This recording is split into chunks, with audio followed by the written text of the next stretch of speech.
bem-vindo, bem-vinda ao nosso projeto de extensão. Meu nome é João Gabriel Remião Teixeira, sou aluno de licenciatura em Geografia pela Universidade Federal do Rio Grande do Sul. Hoje a nossa aula será sobre a Anistia Internacional, qual a origem desse grupo, quais as missões e objetivos que ele tem. E principalmente interessante para você, aluno pré-vestibulando, aluno de ensino médio, que está se preparando aí para o Enem, para provas de vestibulares. Antes de tudo, vamos para uma apresentação um pouco mais formal sobre o nosso projeto de extensão. Universidade Federal do Rio Grande do Sul, Projeto de Extensão 2024, Anistia Internacional.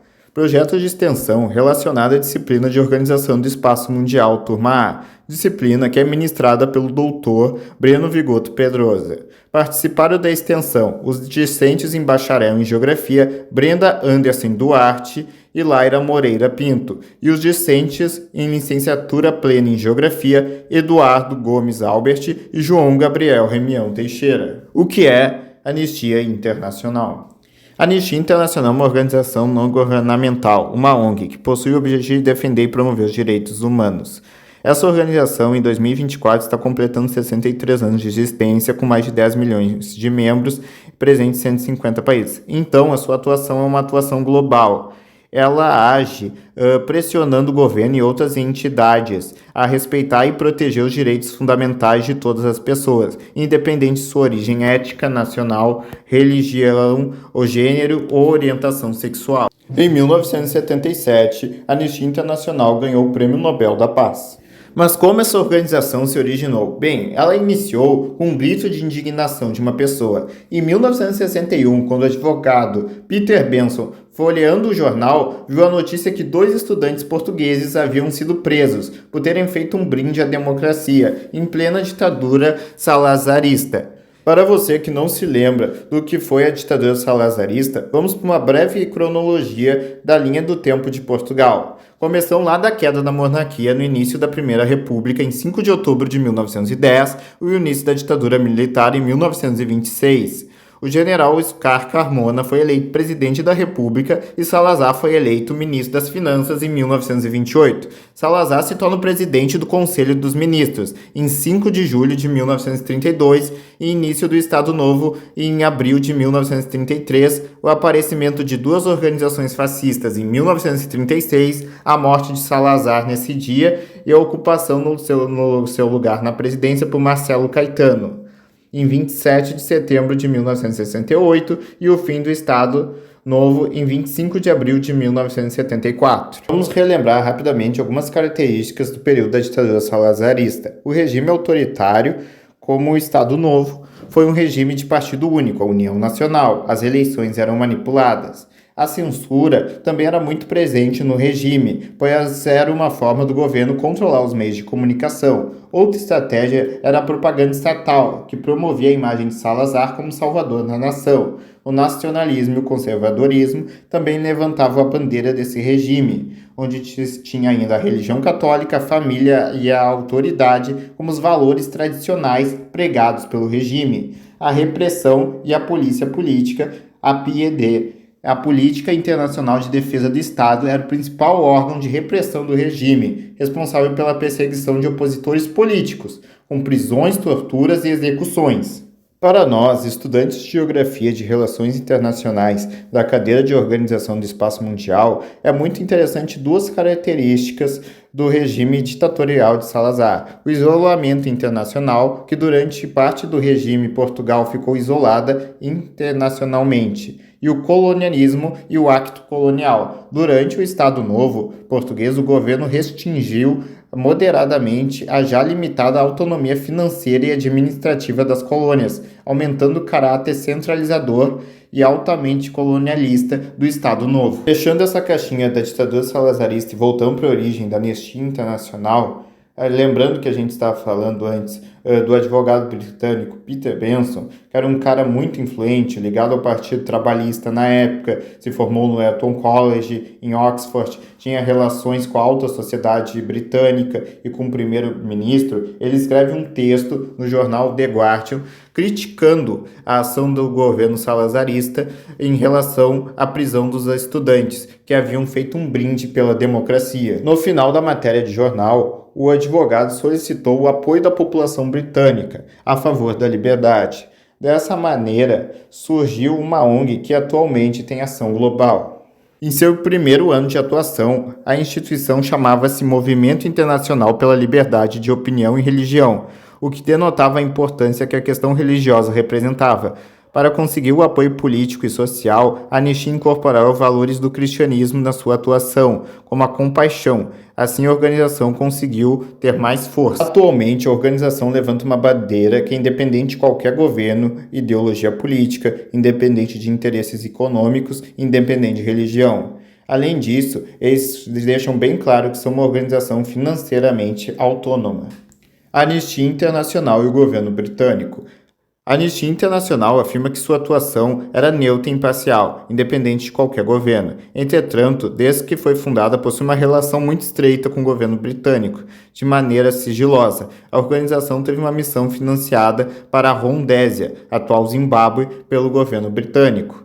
Aqui nesse slide você vê a bandeira da antiga Rhodésia e a bandeira do atual Zimbábue. Curiosamente, a atuação da Anistia Internacional em seus primeiros anos aconteceram principalmente em países que estavam se tornando independentes ou que ainda eram colônias britânicas. Na década de 1960, muitos territórios estavam reivindicando sua independência em relação à Grã-Bretanha. Por isso, informamos sobre esses locais que eram valiosos para o governo britânico. Como visto anteriormente, a Anistia Internacional e o governo britânico tinham fortes relações.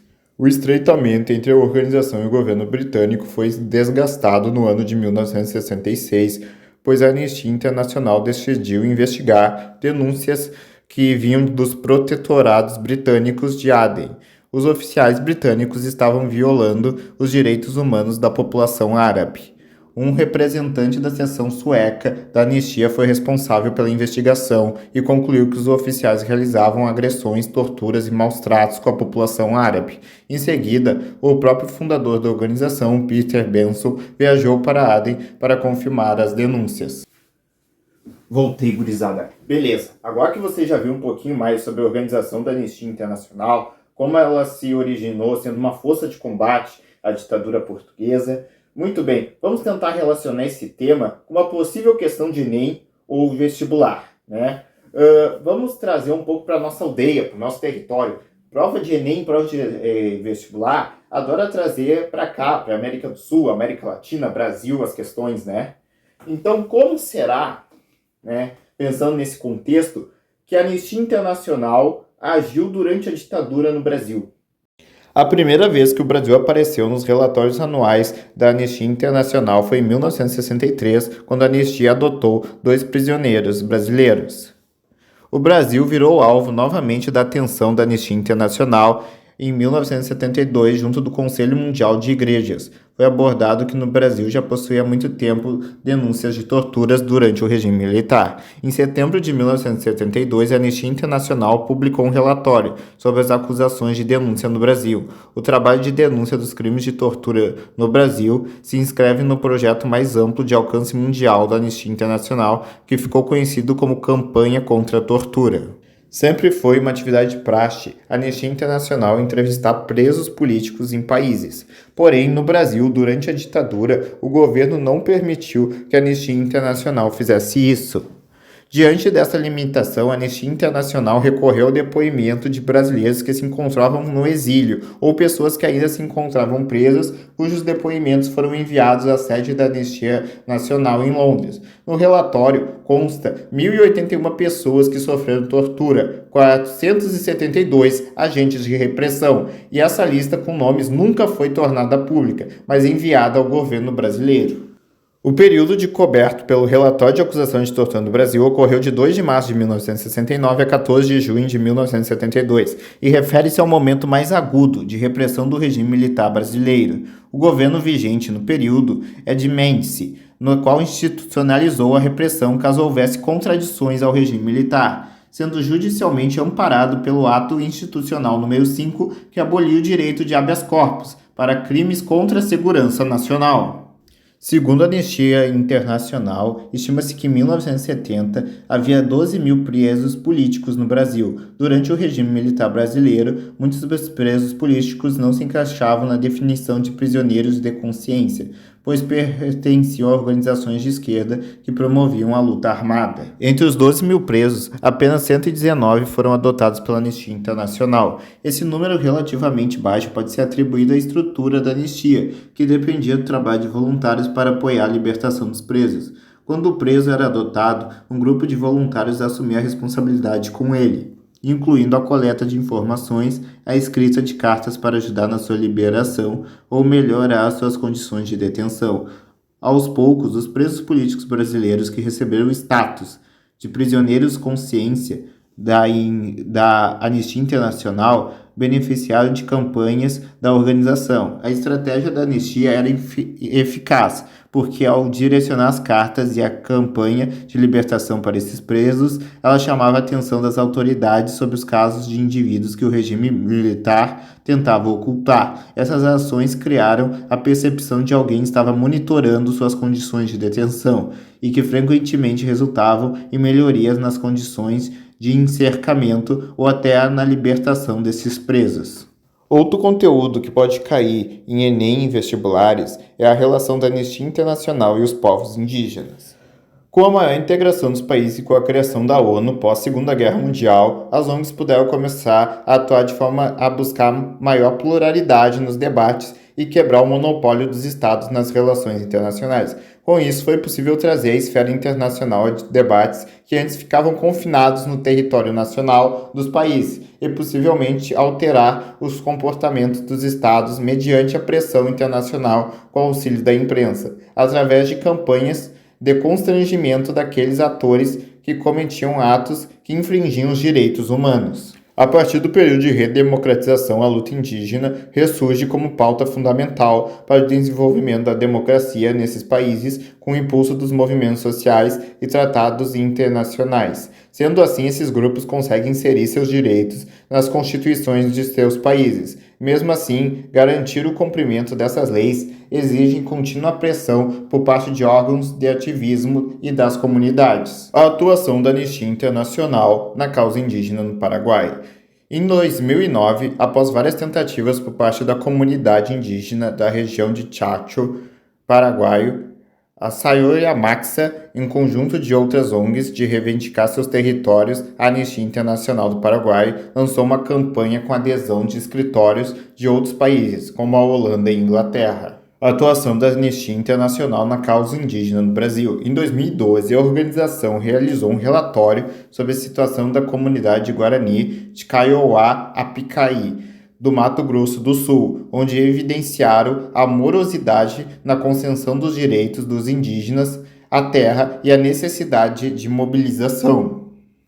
Em 2013, lançaram a campanha mundial Escreva por Direitos, a fim de demonstrar o descaso do governo diante do cenário mundial agir diante de situações dessa comunidade. Por fim, deixo a referência bibliográfica e meus agradecimentos por ter acompanhado o vídeo até aqui. Infelizmente, a nossa aula chegou ao fim. Eu venho em nome de todo o grupo agradecer pela tua presença. Muito obrigado por ter assistido essa aula do nosso grupo de extensão.